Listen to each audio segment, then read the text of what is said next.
Welcome. In last lecture में हमने देखा कंसिस्टेंसी क्या होती है सॉइल की, और अटरबर्ग लिमिट को भी देखा हुआ है। अब फर्स्ट कंसिस्टेंसी लिमिट क्या है उसे देखेंगे, वो है लिक्विड लिमिट। और इसका डिटर्मिनेशन प्रोसेस को हम अंडरस्टूड करने का कोशिश करेंगे। ओके, इससे जाने से पहले एक चीज आप मुझे बता दो कि अगर इफ अगर वाटर कंटेंट ज्यादा है तो शियर स्ट्रेंथ ऑफ सॉइल क्या होगा? कम होगा। तो उसी के बीच में एक ग्राफ बनाते हैं, देखिए। Okay, if water content of soil is higher, then the tendency of soil to deform will be higher।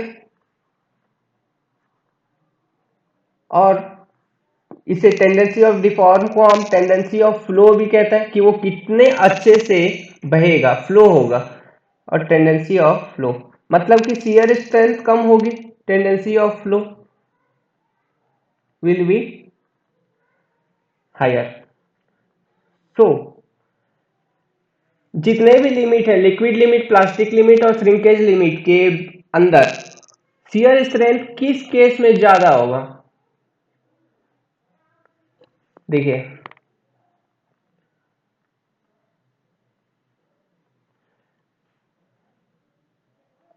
अगर देखिए ये ये इनमें से ये वाला लिक्विड लिमिट के करस्पॉन्डिंग होगा। लिक्विड लिमिट ये होगी प्लास्टिक लिमिट,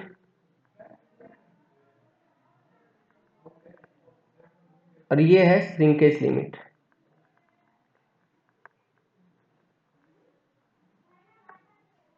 और ये ग्राफ किसके किसके बीच में हमने बनाया? शियर स्ट्रेंथ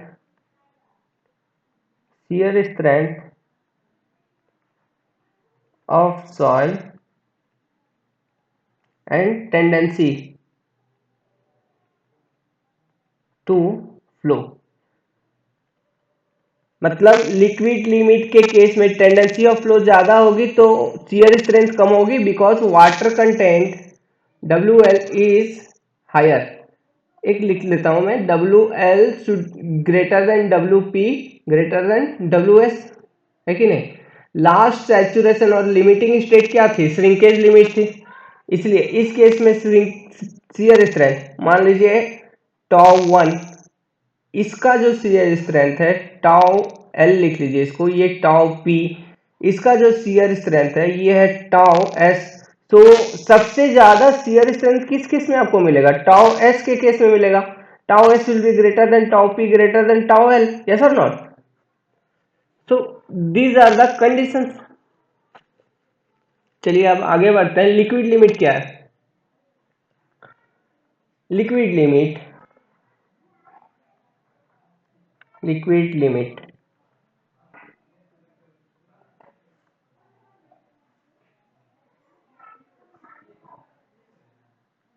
लिक्विड लिमिट इसे, वो जो हमने कर्व बनाया था आपको याद होगी, ये कंसिस्टेंसी कर्व, इसमें थी volume of soil y coordinate में, और x कोऑर्डिनेट एक्सिस रिप्रेजेंट करती थी water content of soil.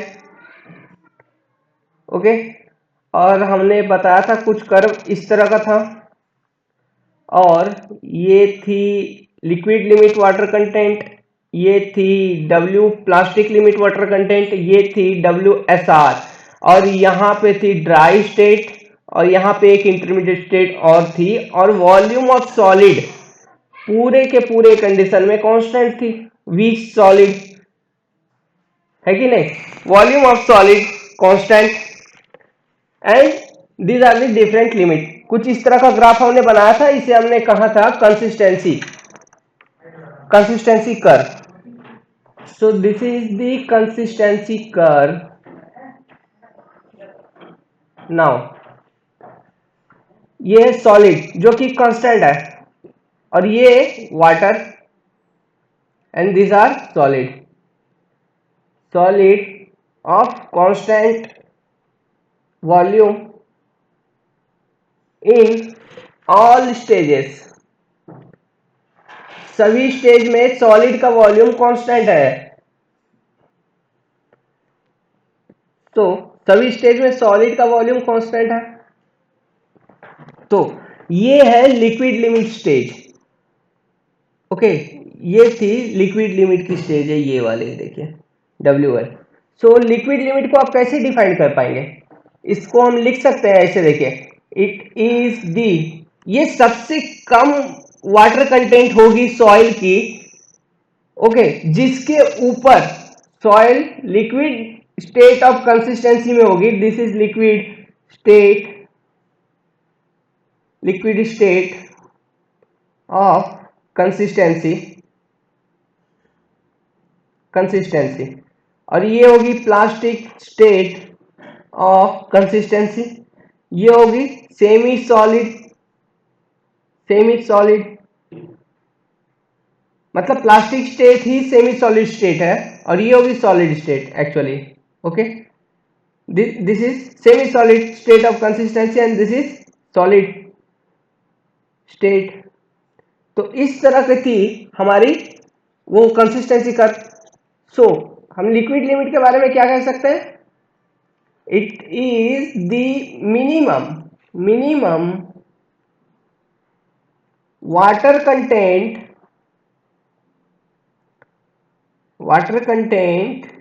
of the soil below which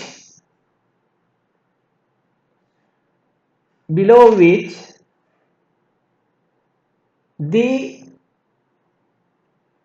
consistency of soil changes from liquid state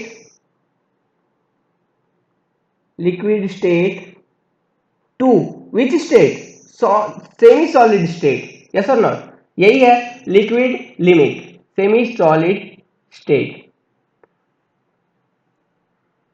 इसको हम उल्टा भी कह सकते हैं कि it is the minimum water content above विच, यहां पे मैंने बिलो लिखा, above which the consistency of soil is in liquid state, ऐसा भी कह सकते हैं। या फिर, लेकिन लिमिट का डेफिनेशन क्या है? लिमिट हमने बताया था कि लिक्विड, ये लिमिट क्या होती है? कंसिस्टेंसी लिमिट होती है जहां पर वो लिमिट जहां पे चेंज हो एक स्टेट ऑफ कंसिस्टेंसी से सेकंड स्टेट। सो ये वाला डेफिनेशन अप्रोप्रिएट होगा, लेकिन समझने के लिए आप वैसे भी समझ सकते हैं, कोई बुरी बात नहीं है। ओके, तो बेस्ड ऑन दिस एक ग्राफ है, उसे देखते हैं। एक टेबल में बनाता हूं कि कितना लिक्विड लिमिट अगर हो, कितना वाटर कंटेंट हो, वो सॉइल क्या होता है। तो देखिए हमारे पास किस किस टाइप का सॉइल है।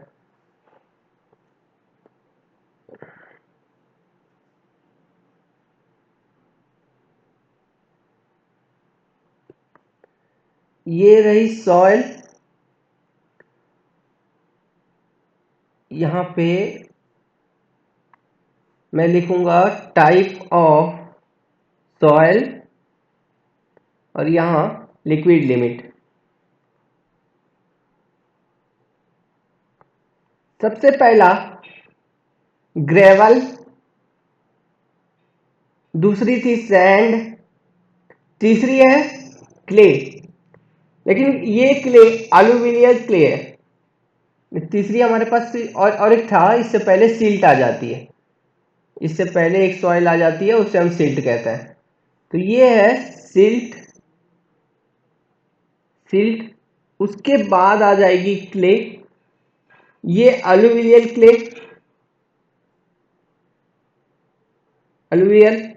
उसके बाद और एक क्ले होगा ब्लैक क्ले, जिसे ब्लैक कॉटन क्ले कहते हैं, ब्लैक कॉटन ब्लैक क्ले और एक क्ले है, ठीक है। और ये बहुत ही बदनाम टाइप ऑफ क्ले है, ये बदनाम है क्योंकि ये इसका कोई भी इंजीनियरिंग यूटिलिटी नहीं मिलता है आपको, और इसे कहते हैं बेंटोनाइट।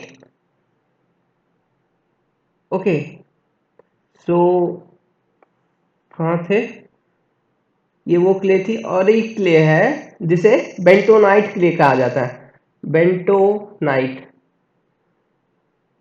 अब देखिए, सैंड और ग्रेवल जो है ना उसमें लिक्विड लिमिट होती ही नहीं है, क्योंकि ये जो सॉइल है इसे हम कहते हैं नॉन प्लास्टिक, इसमें प्लास्टिसिटी नहीं होती है। अब ये क्या है देखेंगे आगे क्यों ऐसा है, नॉन प्लास्टिक सॉइल।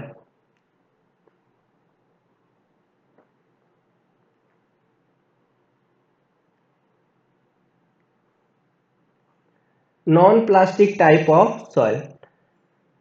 सिल्ट, यहाँ पे थी सिल्ट। सिल्ट की लिक्विड लिमिट की जो रेंज है वो होती है लगभग 30 to 40%। अलुवियल क्ले की होती है 40 to 150%। ब्लैक कॉटन सॉइल जो क्ले है आती है उसके अंदर, उसका होती है लगभग 400 से लेके 500%।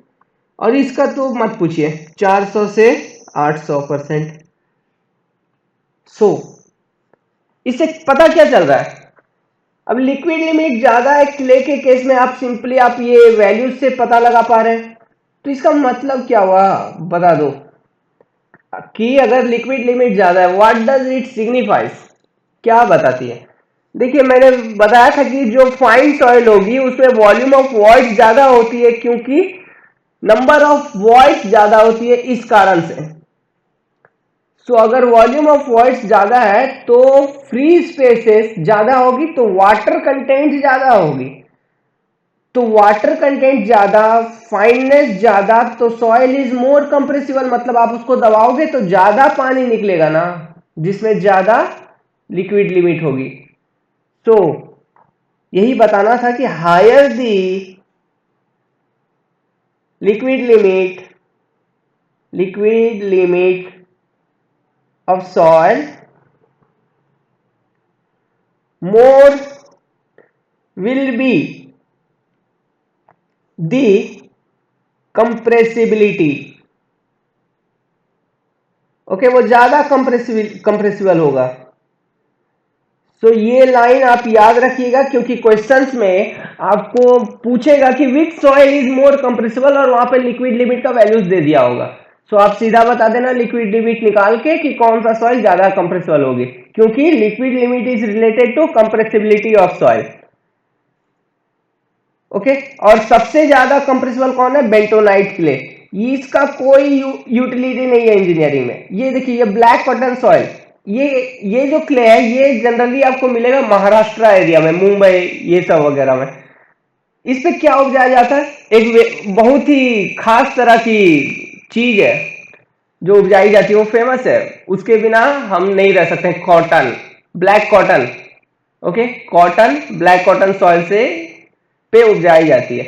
और अलुवियल क्या होती है, अलुवियल सॉइल वो सॉइल होती है जो नदी या फिर कोई वाटर बॉडी के थ्रू से बहते हुए कहीं से आए और कहीं दूसरी जगह पे डिपॉजिट हो जाए। इस तरह का सॉइल बहुत इंपॉर्टेंट है। ये देखिए, गंगा जो बह रही है ना उसके अगल बगल जितना भी मिट्टी है बहुत उपजाऊ मिट्टी होती है, क्योंकि उसमें पानी भी है, और पानी ही तो चाहिए मेन, क्योंकि पटाने के लिए मतलब पटवन करने के लिए पानी ही नहीं मिल पाता है किसान को। और अलुवियल सॉइल एक परफेक्ट सॉइल है जिसमें अप्रोप्रिएट अमाउंट ऑफ वाटर है, सब चीज है, इसलिए ये बहुत उपजाऊ होती है। और ये near side of river body आपको मिल जाएगी। सो अलुवियल क्ले का एग्रीकल्चर में इंपॉर्टेंट है, ब्लैक कॉटन सॉइल का भी इंपॉर्टेंट है। ये स्ट्रक्चरल पॉइंट ऑफ व्यू से ब्लैक कॉटन सॉइल का कोई इंपॉर्टेंस नहीं है। Black bentonite clay useless. चलिए अब देखते हैं कि लिक्विड लिमिट तो हो गया, लेकिन इसका मेथड क्या है, how to determine liquid limit. पता कैसे चलेगा कि ये पर्टिकुलर वैल्यू लिक्विड लिमिट है। इसके लिए प्रोसेस देखिए, कौन कौन सी प्रोसेस है, पहले मैं उसको लिस्ट आउट करता हूं। प्रोसेस फॉर डिटर्मिनेशन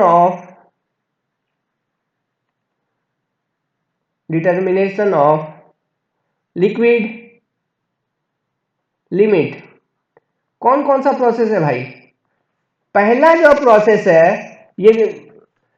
ये सबसे इंपॉर्टेंट प्रोसेस है और उसका नाम है कासा ग्रांडे।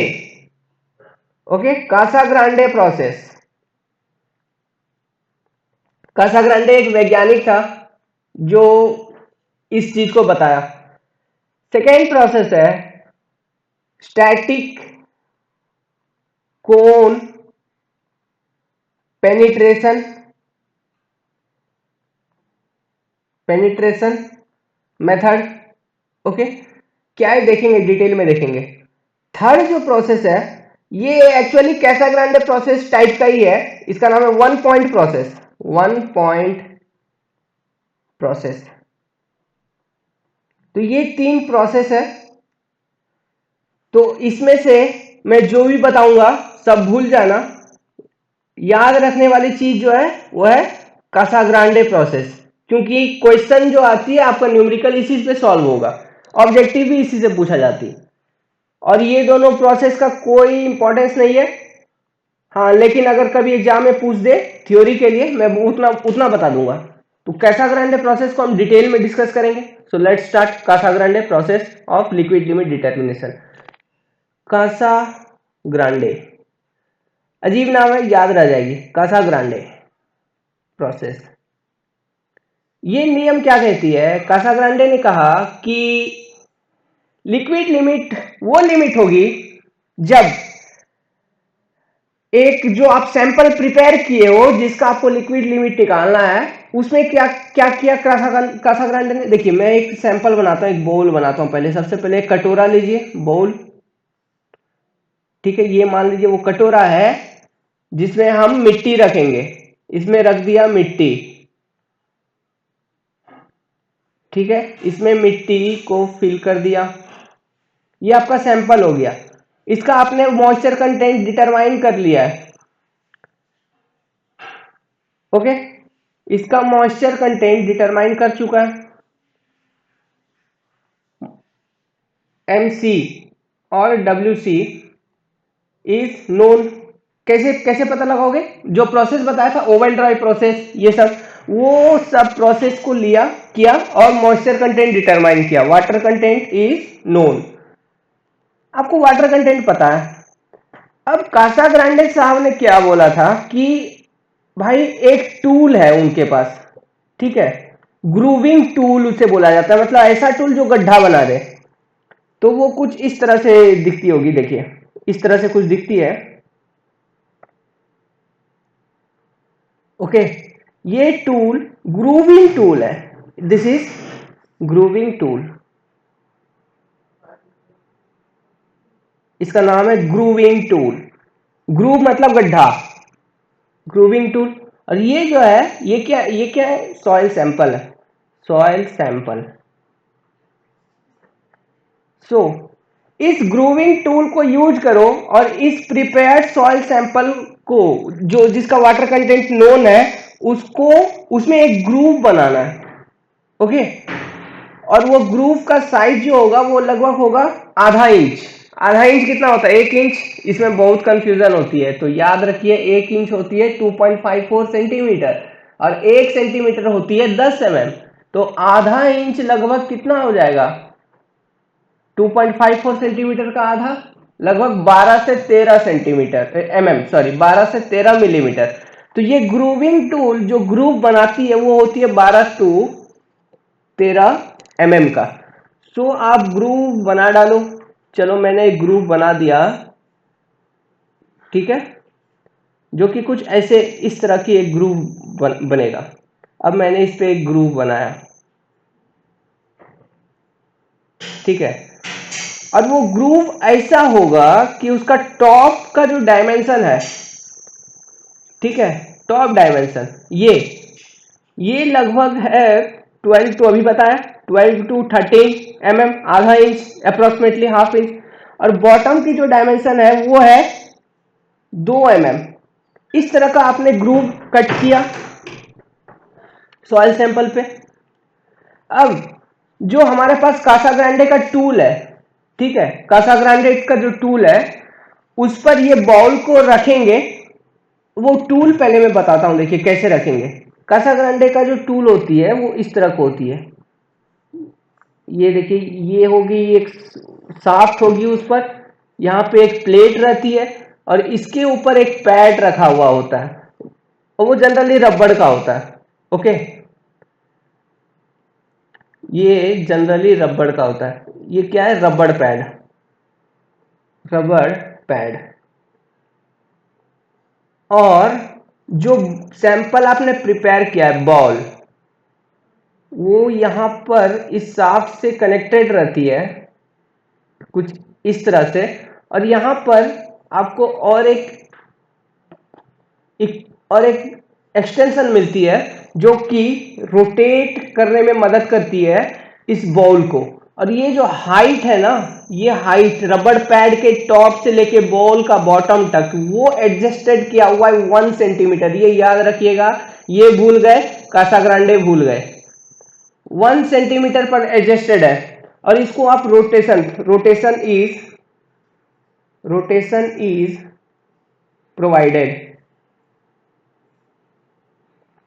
प्रोवाइडेड, ठीक है। दिस इज, ये क्या है? Casagrande setup. ये उनका सेटअप है, इस तरह से उन्होंने एक्सपेरिमेंट को सेटअप किया है। ये कासा ग्रांडे सेटअप है। अब इसको आप इस लीवर आर्म, रोटेशन प्रोवाइडेड, ये लीवर आर्म है, ठीक है। आप इसको अब घुमाओगे, रोटेट करोगे, ये पैड क्या होगी? ये पैड नीचे आएगी, रबड़ पैड से टकराएगी, ये बॉल नीचे आके रबड़ पैड से टकराएगी, फिर ऊपर जाएगी, फिर टकराएगी, फिर ऊपर जाएगी। इस तरह का साइक्लिक प्रोसेस हो जाएगा, ठीक है। तो एक बार अगर टकराएगी उसे हम कहेंगे फॉर वन ब्लो। मतलब 1 cyclic process of rotation of the ball with sample. Okay, और इस 1 साइक्लिक रोटेशन में क्या हो रही है? ये बॉल आके रबड़ पैड के सरफेस से टकरा रही है, कोलिजन हो रहा है, फिर ये ऊपर जा रही है। This is 1 cyclic process. So Casagrande कहते हैं कि जो हमने ग्रूव बनाई थी, अगर वो ग्रूव वापस में मिल जाए, मतलब सॉइल क्लोज आ जाए, सो एट 25 नंबर ऑफ ब्लो अगर होता है तो वो होगी water content of soil, sorry liquid limit of soil. मतलब कि देखिए, बिफोर एक्सपेरिमेंट आपने जब ग्रूव बनाया तो वो ग्रूव इस तरह की दिख रही थी, सैंपल ऐसा था। अब आपने क्या किया? ब्लो करना शुरू किया। तो ब्लो करने के बाद सैंपल कैसे दिखेगा ये जानना इंपॉर्टेंट है। देखिए, ये कुछ ऐसा है, ये जो सैंपल का टॉप है, ये थी बॉल। अब देखिए, let me pick the soil. ये जो ग्रूव है ना, वो ग्रूव मर्ज हो जाएगी। ओके, ये ग्रूव खत्म हो गया।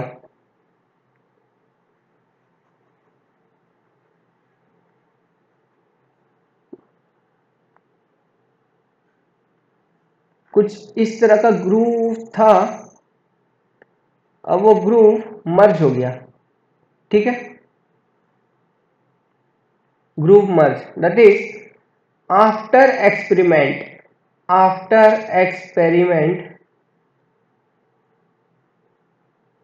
merging of groove occur। Okay, मतलब वो जो गैप थी 12 से 13 mm की, वो अब नहीं रहेगी, ठीक है। तो ये है कासा ग्रांडे का एक्सपेरिमेंट। और corresponding to 25 number of blow जो वाटर कंटेंट आपको मिलेगी, मतलब वैसा सॉइल जिस पर आप एक ग्राफ बनाओगे एक्चुअली। ठीक है, हर एक सैंपल को लिया, वाटर कंटेंट निकाला और इस तरह का एक्सपेरिमेंट कंडक्ट किया at different water content of soil. Okay, तो आपको एक ग्राफ बनाना है, एक रिजल्ट इंटरपोलेट करना है जिसमें वाई कोऑर्डिनेट एक्सिस पर, देखिए ये वाई कोऑर्डिनेट एक्सिस हो गया, ये एक्स कोऑर्डिनेट एक्सिस है। वाई कोऑर्डिनेट एक्सिस पर रहेगी water content limit, water content of soil, ठीक है, और एक्स कोऑर्डिनेट एक्सिस पर रहेगी, क्या रहेगी, बड़ा सिंपल सा चीज है, number of blow, number of blow required to merge the groove. Okay, कितना ब्लो में ये ग्रूव मर्ज हो जाती है, वो रहेगी एक्स एक्सिस में इन लॉगरिथमिक स्केल, लॉग स्केल। वो ये वही स्केल है जो हमने देखा था पार्टिकल साइज डिस्ट्रीब्यूशन कर्व बनाते वक्त, number of blow in log scale, log scale मतलब कुछ ऐसा लॉग एन।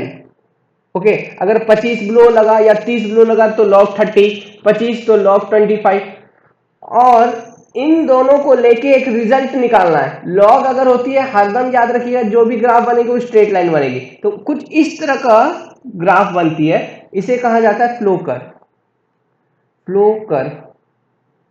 देखिए अभी तक हमने दो कर्व पढ़ चुके कंसिस्टेंसी में, पहला कर्व क्या पढ़ा था, कंसिस्टेंसी का कर्व इटसेल्फ, सेकेंड पढ़ रहे हैं लिक्विड लिमिट के केस में फ्लो कर्व। ये फ्लो कर्व क्या है डिटेल में बताते हैं आगे, आगे वाली स्लाइड पे।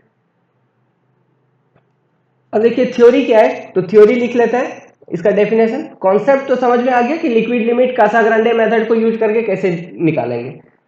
सो इसका डेफिनेशन देखिए, in Casagrande Casagrande method liquid limit is defined as that water content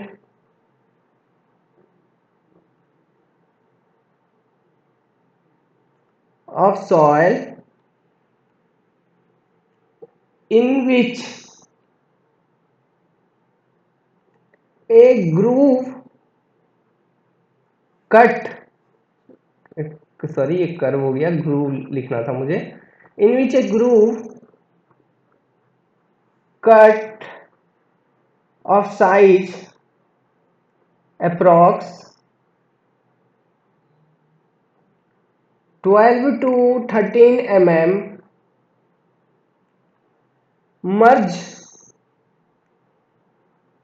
merge okay by flowing towards each other, okay, under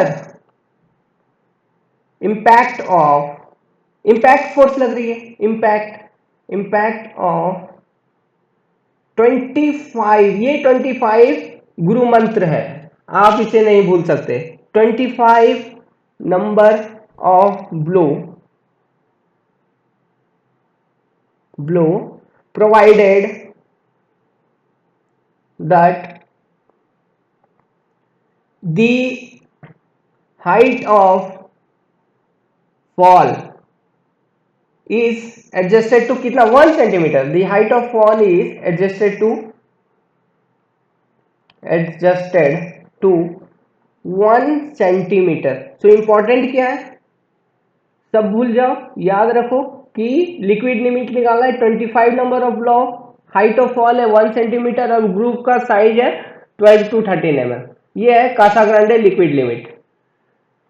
अब देखिए ये जो ग्रूव बनाया जाता है ना, इसको बनाने के लिए दो तरह का टूल है, एक है कासाग्रांडे टूल जो कासाग्रांडे ने यूज किया एक्सपेरिमेंट कंडक्ट करने के लिए, एक है एएसटीएम टूल जो कि अमेरिका ने यूज किया है, ठीक है, American society of testing machine tool, ठीक है, एएसटीएम। तो दो तरह का टूल है, टूल्स ग्रूविंग टूल, एक्चुअली इसको लिख लेते हैं grooving tool. So there are two types of grooving tool. Types of grooving tool, जिसे आप वो ग्रूव बनाओगे, ग्रूव टूल। एक है कासाग्रांडे tool,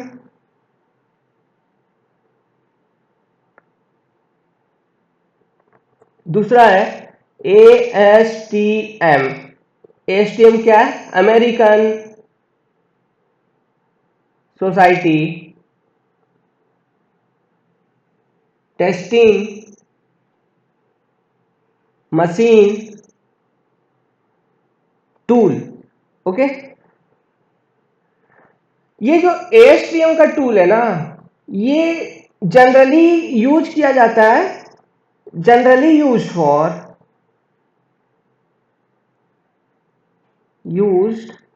for silty soil. Okay, ASTM का जो टूल है वो सिल्टी सॉइल में ग्रूव बनाने के लिए यूज किया जाता है। Use for silty soil. Silty soil मतलब वो सॉइल जो कि 75 माइक्रोन टू 2 mm से अधिक साइज का है। 2 micron, sorry 75 micron to 2 micron के रेंज में जो है वो होगा सिल्टी सॉइल।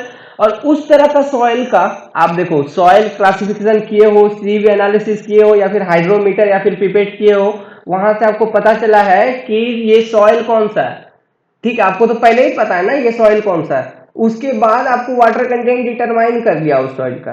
तो अगर सिल्टी सॉइल है तो आप ASTM टूल यूज कर सकते हो या फिर कासाग्रांडे टूल यूज कर सकते हो। लेकिन क्लेई सॉइल या फिर थोड़ा सैंडी सॉइल, ये सैंडी सॉइल हमने अभी बताया, सैंडी और क्लेई जो ग्रेवली सॉइल होता है, उन दोनों का लिक्विड लिमिट क्या होता है? 0। तो हमको उसके लिए डिटरमाइन ही नहीं करना है, क्योंकि they are consider as non plastic soil. ये नॉन प्लास्टिक क्या होता है आगे देखेंगे जब हम और एक दो चीज पढ़ लेंगे, प्लास्टिक लिमिट, श्रिंकेज लिमिट, फिर कुछ टर्म्स आती है IC, IL, उससे पता चलेगा कि प्लास्टिसिटी क्या होता है। प्लास्टिसिटी एक टॉपिक है, कंप्लीट टॉपिक, उसको डिस्कस करेंगे। तो ASTM किसके लिए यूज होता है? Generally use for making groove in silty soil.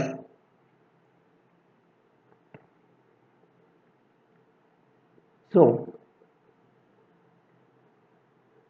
अब ये पूरे एक्सपेरिमेंट का रिजल्ट हम कैसे रिप्रेजेंट करते हैं? जैसे कि हमने पार्टिकल साइज डिस्ट्रीब्यूशन कर्व में देखा था, वो किसका रिजल्ट था? वो थी परसेंटेज फाइनर जो हमने फाइंड किया था सीव करके या फिर पिपेट या फिर हाइड्रोमीटर करके, उसका रिजल्ट था पार्टिकल्स पीएचडी कर्व। लेकिन ये जो अब कर्व होगा इसका नाम है flow curve. The result of Casagrande experiment is recorded in terms of a curve called क्या? अभी तो बताया, flow curve, FLOW curve, CURV, sorry, flow curve. और इस कर्व का खासियत क्या है? In this curve water content is mentioned along y coordinate axis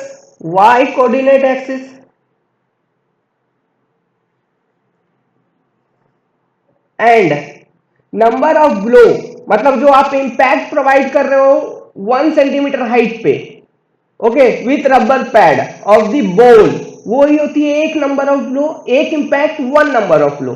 सो उसी तरह का कितना इंपैक्ट आप दे रहे हो जब वो जो ग्रुप कट किया है मर्ज हो जाए, ठीक है, ऑफ ए सॉइल सैंपल और उस of a fixed water content, ठीक है। नंबर ऑफ वो होती है number of blow and number of blow in log scale is mentioned along x coordinate axis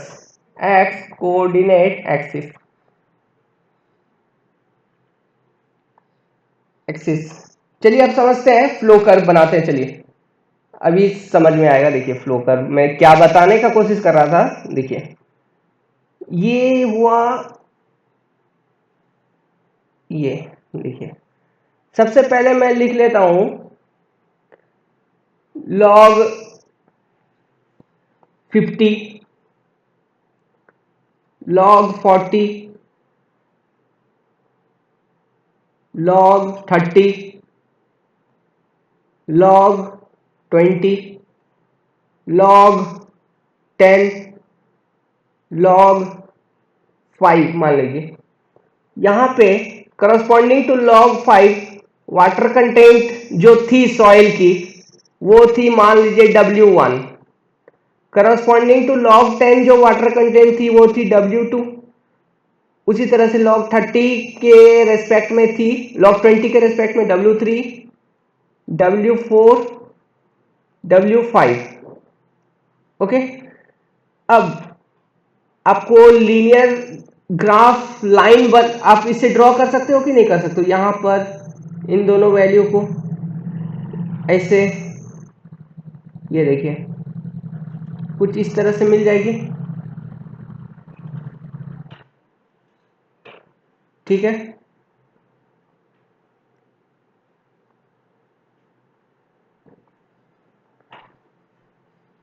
तो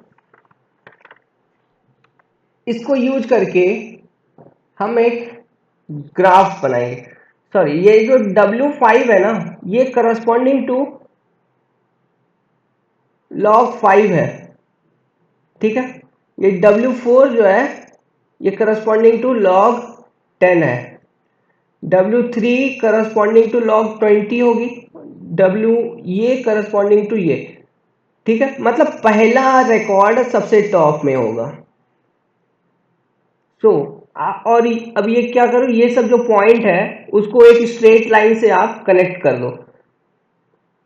उसी तरह से ये कनेक्ट हो जाएगी इस तरह से। तो वो मान लीजिए वो स्ट्रेट लाइन ये है, ये वो स्ट्रेट लाइन है जिससे ये सारे पॉइंट्स कनेक्टेड है। तो ये हो गया क्या, एक कर्व मिल गया ना आपको। ये कर्व नॉर्मली स्ट्रेट लाइन होती है लेकिन थोड़ा टेढ़ा मेढ़ा हो जाती है, इसलिए कर्व कह देते हैं।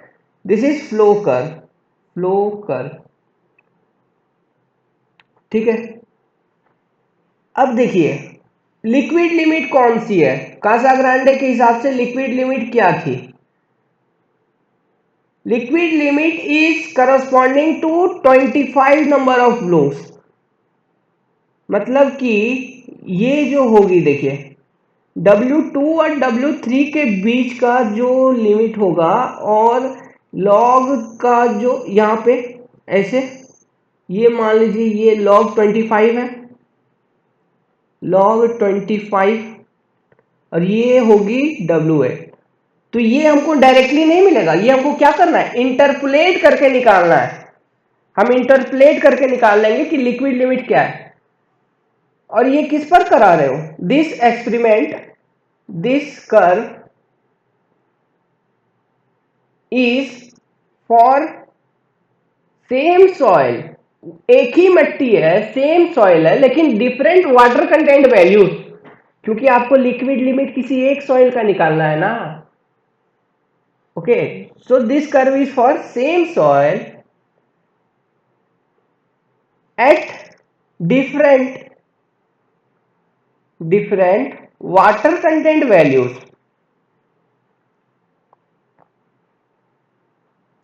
Water content value. अब देखिए उसी तरह से इसका एक स्लोप मिल जाएगा, इस कर्व का मिलेगा ना, tan थीटा इक्वल्स क्या होगी, ये स्लोप होगी ऑफ कंसिस्ट, ये फ्लो कर्व का। चलिए इसको नेक्स्ट पेज में देखते हैं। तो ये चीज ध्यान रखिए, ये एक ही सॉइल पर आप डिफरेंट वाटर कंटेंट का वैल्यूज कंसीडर कर रहे हो। ठीक है, मतलब पहले एक सॉइल सैंपल लिया, 5 ग्राम का पानी मिला दिया, फिर टेस्ट किया, फिर वही मिट्टी लिया, उसमें 10 ग्राम सॉइल पानी मिला दिया, फिर टेस्ट किया। ठीक है, different water content values and test is conducted to find out the number of blow, and then after a curve is drawn and from that curve we interpolate the result for log 25 number of flows and the water content value which we get is the liquid limit for that soil. This is the Casagrande method for determination of liquid limit. So now इसका कोई slope होगा, obviously होगा, curve है तो slope होगा। तो slope को कैसे लिखते हैं, बचपन से आप पढ़े हैं स्लोप को कैसे लिखते हैं, स्लोप को लिखते हैं tan theta x y y by x, tan theta क्या होता है dy ओवर dx, क्या होता है y ओवर x। ठीक है, तो ये क्या हो जाएगी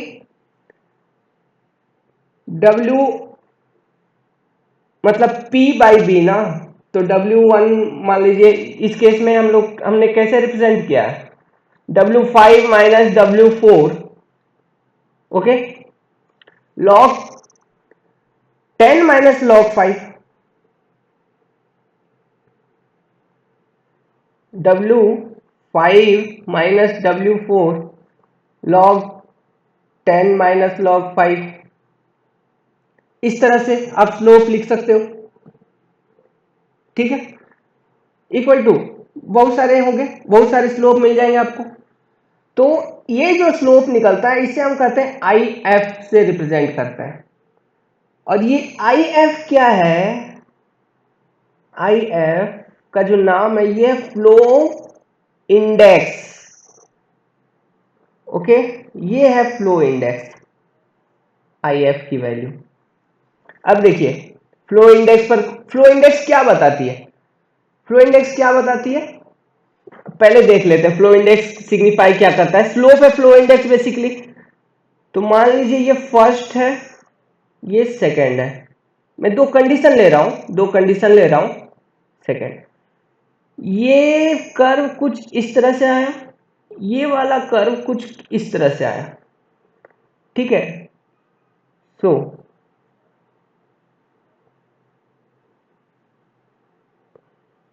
ऐसे देखिए एक ही में बनाते हैं। और ये और एक कर्व है कुछ इस तरह से। अब देखिए कि अगर ये वाटर कंटेंट है, ये वाटर कंटेंट आ रहा है नंबर ऑफ फ्लोस के रेस्पेक्ट में। तो यदि ये नंबर ऑफ ब्लोस है, ठीक है, log n, यहां पर देखिए दो कर्व का वाटर कंटेंट अलग है, दो, ये फॉर सॉइल ए है मान लीजिए, ये सॉइल ए है,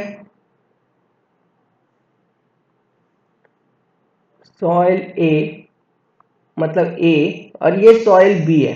ठीक है, तो ये है W A water content for soil A, ये water content for soil B.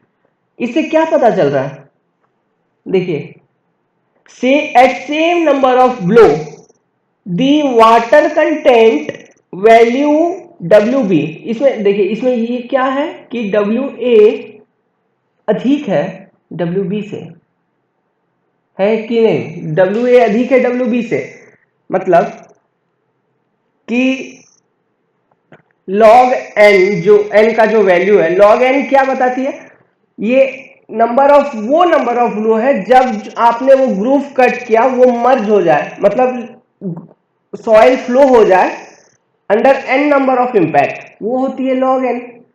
So at same number of blow soil A with water content WA merges and soil B with water content WB also merges। ठीक है, और water content कम है किसका, WB का,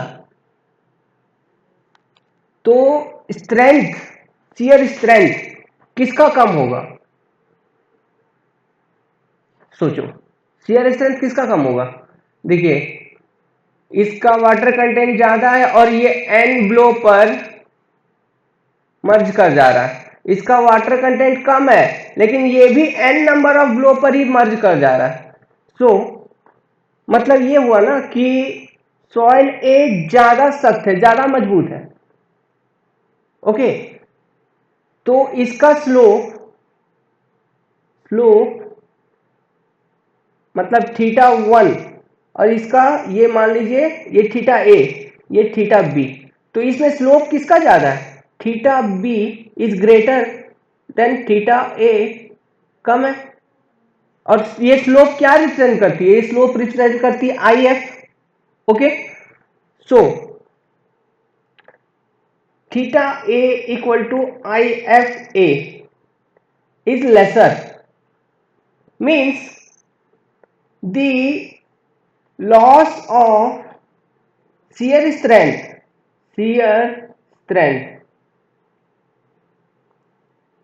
is represented by a index which is slope of flow curve. So higher the slope,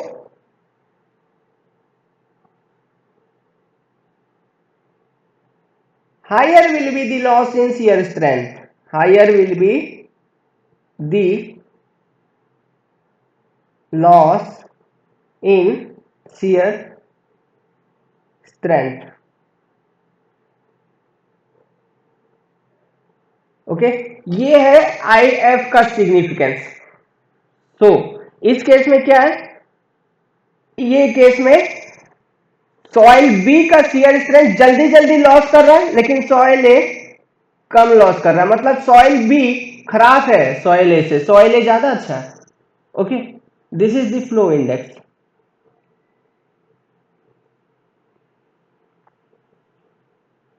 मतलब I F is directly proportional to rate of loss of shear strength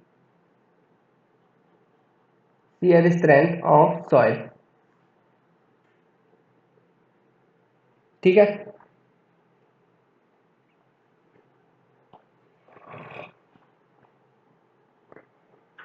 सो अभी एक table है, वो एक table बना देते हैं। देखिए, मतलब एएसटीएम टूल अगर आप यूज कर रहे हो और कासाग्रांडे टूल अगर आप यूज कर रहे हो तो क्या क्या डायमेंशंस होती है?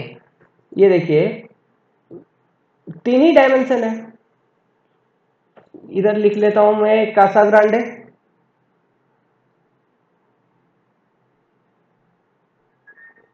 और ये है एएसटीएम। तो कौन कौन सा डायमेंशन है? सबसे पहला टॉप विड्थ, मतलब वो ग्रूव का साइज कितना होगा, टॉप विड्थ। बॉटम विड्थ और हाइट। ये हाइट वो फॉल हाइट नहीं है, ये है वो सैंपल हाइट। ठीक है, वो बॉल का हाइट, उस बॉल में कितना हाइट का सैंपल है। तो कासाग्रांडे का लगभग मैंने बताया 11 mm है, ये मतलब स्टैंडर्ड डायमेंशन है। बॉटम होगा 2 mm और ये हाइट लग 8 mm का आप बनाओगे।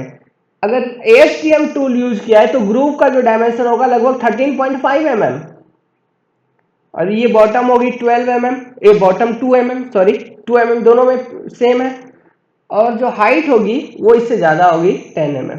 ठीक है, मतलब बड़ा, अमेरिका बड़ा, इसलिए उसका एक्सपेरिमेंट भी बड़ा। तो ये थी एक छोटी सी बात। अब नेक्स्ट हम देखते हैं, अभी हमने देखा फ्लो इंडेक्स को भी समझ लिया। फ्लो इंडेक्स बताती है rate of loss of shear strength, उसका रेट क्या है, कौन सा ज्यादा जल्दी लूज कर जाता है। मतलब steeper the flow curve, that is theta ज्यादा, then rate of loss of shear strength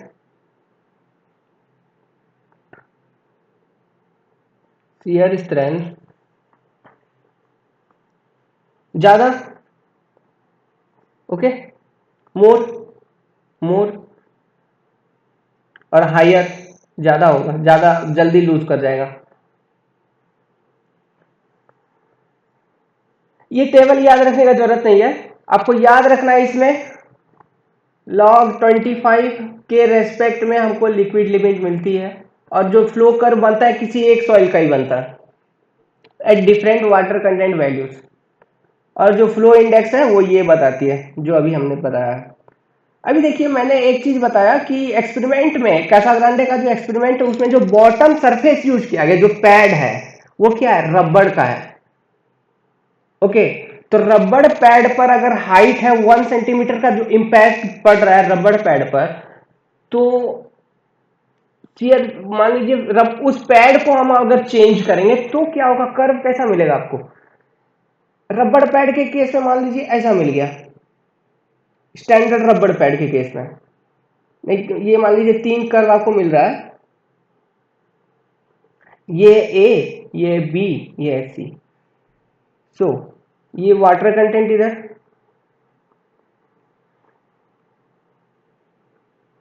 और ये log 10n।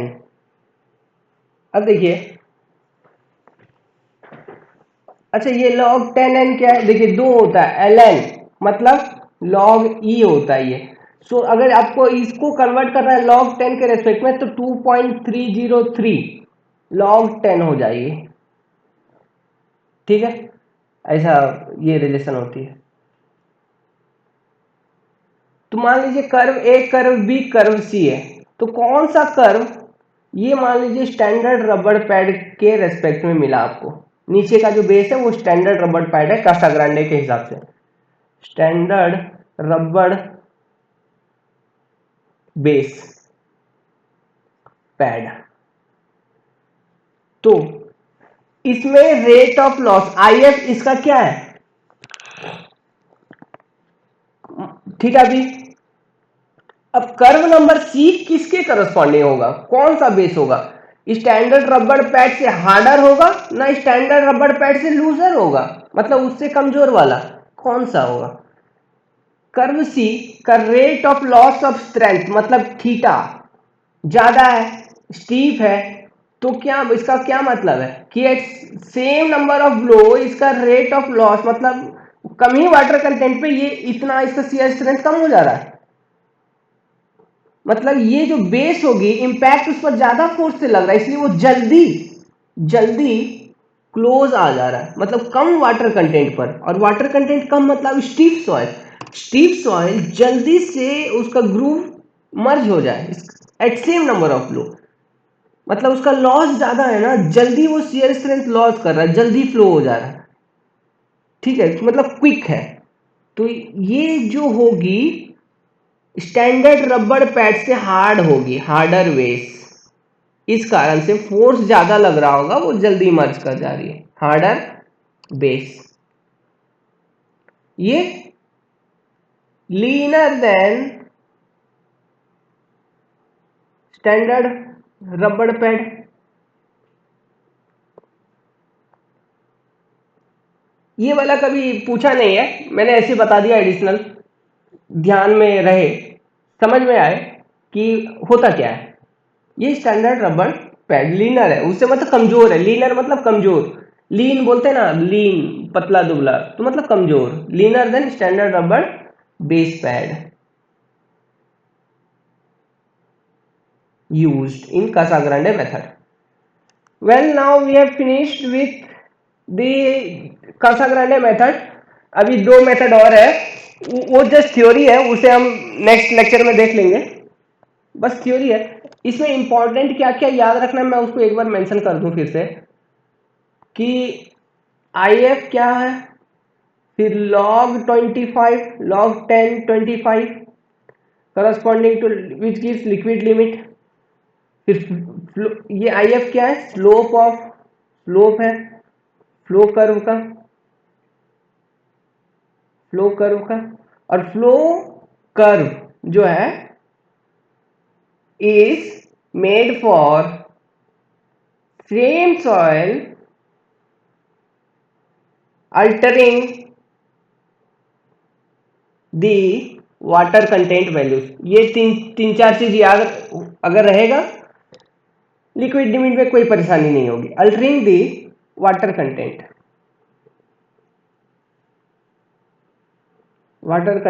values. So now we end up with the liquid limit and Casagrande method. Thank you for being and observing.